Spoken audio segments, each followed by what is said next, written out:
sindaco qui al Punto Telefriuli, il sindaco Enrico Mossetta, sindaco di Bradamano, che è stato già sindaco, insomma è un amministratore molto esperto perché ha ricoperto anche vari ruoli anche all'interno dell'amministrazione e non solo. Bene, benvenuto caro Enrico. Buongiorno, buongiorno, grazie mille. Bene, allora parliamo subito della situazione a Bradamano. Dobbiamo parlare un po' anche della questione della pandemia, qui che effettivamente tocca un po' tutti i comuni, che voi mi pare siete già corsi ai ripari, mi pare di aver letto dei giornali con dei benefici, eccetera. Ma dici tu. Beh, diciamo che, devo dire la verità che in questo momento la situazione è abbastanza tranquilla, al di là di quello che può passare per gli organi di stampa, diciamo che forse un mese fa la situazione era molto più tragica quando c'erano più di 90 persone interessate nel comune di Pradamano alla pandemia, al Covid-19. Dopo, come amministrazione comunale abbiamo cercato e fatto quello che potevamo. Già nella primavera avevamo diffuso le mascherine in tutte le famiglie, distribuito quasi 50.000 euro alle attività produttive come fondi comunali, come fondi proprio comunali, quindi quello era il primo passaggio. Poi oggi come oggi la cosa è un po' più, diciamo così, difficile, forse porta dietro anche una stanchezza, forse porta dietro anche una disperazione, oserei dire, soprattutto per alcune attività produttive, immagino bar, ristoranti e tutta la loro filiera, perché non ci possiamo fermare solamente all'apice, e lì la situazione sicuramente è grave. Noi a livello sanitario l'unico intervento che abbiamo potuto fare è quello di fornire i medici di base di circa 800 tamponi per i test rapidi che vengono utilizzati per tutti i residenti di Pradamano per cercare di limitare o bloccare il prima possibile quello che è una situazione di pandemia. Ecco, ma parliamo subito delle iniziative molto belle che ho visto che avete fatto. Per esempio, io mi riferisco subito all'iniziativa sulle scuole, che mi pare che è qualcosa di veramente innovativo e anche molto, molto interessante. Insomma, spiegaci tu il progetto, come è nato e naturalmente che riverberi ha. Beh, diciamo così, che quest'anno è caratterizzato da tre passaggi nella mia mente, un anno molto particolare, un anno di emergenza, è l'unica normalità forse l'inaugurazione della scuola, perché c'è stata la situazione pandemica del Covid, c'è stata l'estate con la famosa rotta balcanica, ma a fine dell'estate siamo riusciti a mantenere quelli che erano gli impegni amministrativi e ad inaugurare le scuole elementari, scuole primarie si direbbero, che hanno avuto un contributo importante da parte dell'Unione Europea, da parte del Ministero, quasi oltre i 2 milioni e mezzo di euro, e sono state adeguate dal punto di vista sismico, sono l'edificio più sicuro che ci sia sul territorio di Pradamano e anche sull'efficientamento energetico. Poi noi come amministratori ci abbiamo voluto mettere del nostro, cioè abbiamo voluto, l'idea era quella che i muri, i pavimenti parlassero e insegnassero qualcosa ai nostri ragazzi, e per cui all'ingresso c'è la scritta buongiorno, sulle scale ci sono le tabelline, così uno ripassa la tabellina e arriva in classe preparato, ci sono il sistema solare piuttosto che l'evoluzione umana, la rosa dei venti per scoprire dov'è il nord e il sud, il metro. La cosa più folle forse è il goniometro sulle porte, per terra c'è disegnato quanti sono i 30, i 45, i 60 e i 90 gradi, e quindi con la porta si scopre naturalmente, come con tutti gli altri passaggi che ho descritto, si impara naturalmente senza la lezione, questo è l'obiettivo che ci siamo dati, senza la lezione dell'insegnante, per cui insomma. Ma comunque è stato ben accetto a tutta la popolazione, ho sentito delle campane molto molto belle, molto favorevoli, quindi complimenti. Ecco, passiamo però ad altri investimenti che state per fare, no? Facciamo una parentesi, la rotta balcanica l'avete gestita in maniera insomma particolare, mi pare, no? È stata un po'. Beh, diciamo che siamo stati uno dei comuni maggiormente interessati dalla rotta balcanica. La nostra strada regionale, scusate, 56, era quella più battuta da questi passer che lasciavano questi ragazzi provenienti dal Pakistan, piuttosto che dall'Afghanistan e quant'altro. E sicuramente è stata un'esperienza più che amministrativa umana, oserei dire, molto difficile da gestire, in cui in tante occasioni ci si è sentiti un po' soli, soprattutto nella gestione dei minori. Questo l'ho sempre detto e lo continuo a ribadire, e suppongo, e poi uno anche ci riflette e pensa a quelli che sono i temi dell'immigrazione. Penso che il tema vero sia non essere ancora in grado come Stato, perché il piccolo comune sicuramente non poteva fare molto di più, ma come Stato avere un'organizzazione di gestione di quello che è un flusso migratorio che non si fermerà domani, È non si qualcosa che ferma può ieri, non fare. si ferma. Io aspetto la primavera, perché dalle notizie che arrivano dalla Croazia, dai Balcani, di questi grandi campi che vanno a fuoco, campi profughi che vanno a fuoco, persone che si rifugiano nei capannoni dismessi e quant'altro, aspettiamo solamente la primavera, il primo caldo, perché questi riprendano un cammino, E quindi sarete di nuovo in prima linea. Ecco, però ci sono anche altri investimenti che avete fatto secondo il tuo programma che naturalmente ti ha portato alla rielezione, no? Sì, ci sono diversi investimenti che abbiamo fatto e stiamo facendo.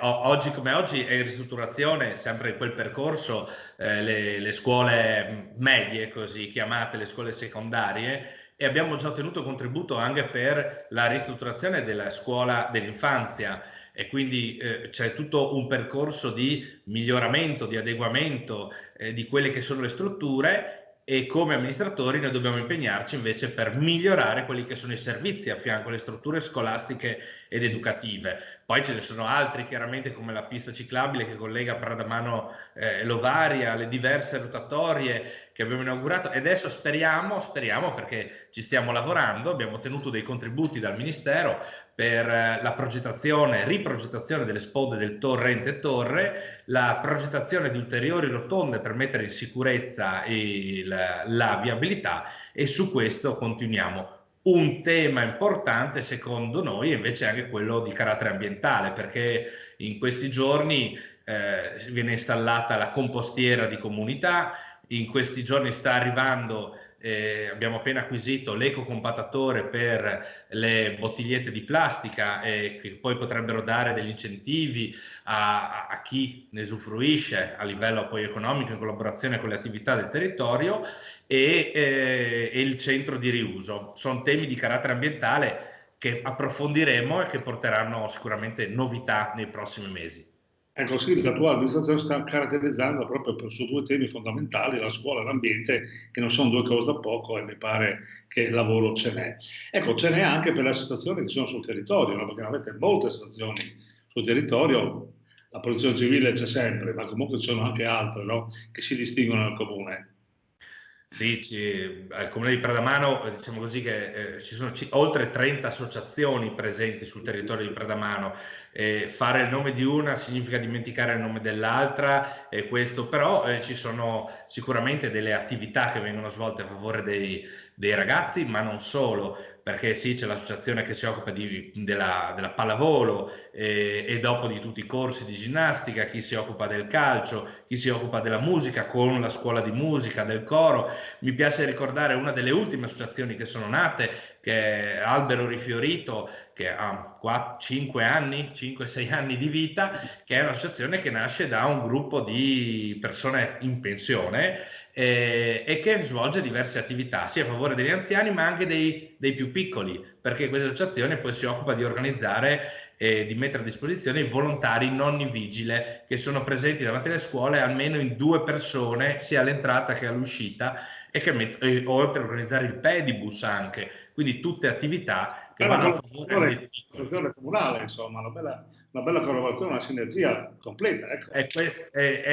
Si dice sempre che le associazioni devono essere quel braccio sociale attivo sul territorio, e che aiuta laddove l'amministrazione comunale, magari anche causa la burocrazia o i suoi meccanismi piuttosto fraginosi, duri da comprendere, non riesce ad arrivare pur avendo le idee. Ecco, grazie a tanti volontari, tante iniziative vengono messe in campo. L'ultima è in realtà un'iniziativa quasi informale, che è nata sui social media, su Facebook, che è quel gruppo Ripuliamoci, con tanti volontari che si aggregano tramite social media e vanno a raccogliere e raccolgono i rifiuti sul territorio comunale, rifiuti abbandonati. Ultimamente di questo è un peso che ne sentiamo fortemente il peso, oserei dire, ripetendomi, perché sta rovinando un momentino quella che era una attenzione nei confronti delle campagne che dividono Udine da Pradamano. Ecco, senti, adesso le UTI non ci sono più e per cui ci sarà un altro sistema di amministrazione. Comunque sia, avete già delle idee, avete già delle convenzioni, probabilmente vi siete già mossi, insomma, no? Come funzionerà adesso per la mano? Beh, allora, delle convenzioni sono quelle classiche che c'erano già, legate all'ambito socio-assistenziale, legate all'ufficio unico del commercio, e adesso vedremo quella della polizia locale nei prossimi mesi, speriamo di poterla concludere e di attivarla. Diciamo che stiamo, in realtà dopo le UTI siamo tornati indietro di 5 anni per quelli che sono gli accordi e l'organizzazione amministrativa. Io sono uno che ha aderito, ha partecipato e ha lavorato per le UTI con tutti i loro problemi e problematicità che avevano, non le nego, questo sì, e penso che quelle aggregazioni o le aggregazioni in cui determinati comuni si ritrovano per condividere più servizi, più attività e una linea unica anche di organizzazione potesse essere qualcosa di veramente interessante, da migliorare, da sviluppare, ma non credo moltissimo alle aggregazioni, diciamo così, random, casuali, come stanno nascendo e nascono in questo periodo, perché io dico sempre che seppur piccoli, seppur solo un comune di 3.600 abitanti alle porte di Udine, noi dobbiamo dialogare e discutere con Udine di quella che è la viabilità, di quello che è il trasporto pubblico locale, di quello che è lo sviluppo commerciale o abitativo tra una e l'altra comunità. Ecco, lì l'UTI era uno strumento utile per condividere determinate idee, determinati programmi. Oggi le cose sono un po' più lasciate all'iniziativa del singolo amministratore, forse un po' di ordine andrebbe fatto. Ecco, tu hai toccato un tasto importante, cioè quello dell'ambiente abitativo, cioè dell'urbanistica che in qualche modo Udine dovrebbe in qualche modo con tutto l'Interland, tutti i comuni dell'Interland, avere un dialogo, diciamo così, di osmosi di queste terre, di questi ambiti, no? Dei terreni, eccetera. Secondo te viene fatto o dovrebbe in qualche modo spingersi di più? Perché io ritengo che quello è la grande Udine, tra virgolette, se vogliamo dare veramente uno status di capitale del Friuli, no? Cominciare a dialogare con i comuni dell'Interland. Cosa ne pensi, Enrico? Non potrei associarmi al pensiero che hai appena espresso. Guarda, senza ombra di dubbio, quello era l'obiettivo e quello dovrebbe essere l'obiettivo di tutti gli amministratori, quello di riuscire a dialogare e creare delle aree omogenee. Per forza di cose, un comune come Pradamano, ma tutti quelli limitrofi devono dialogare con la città e devono costruire una rete con la città. Io faccio un esempio, delle volte faccio un esempio che può sembrare banale.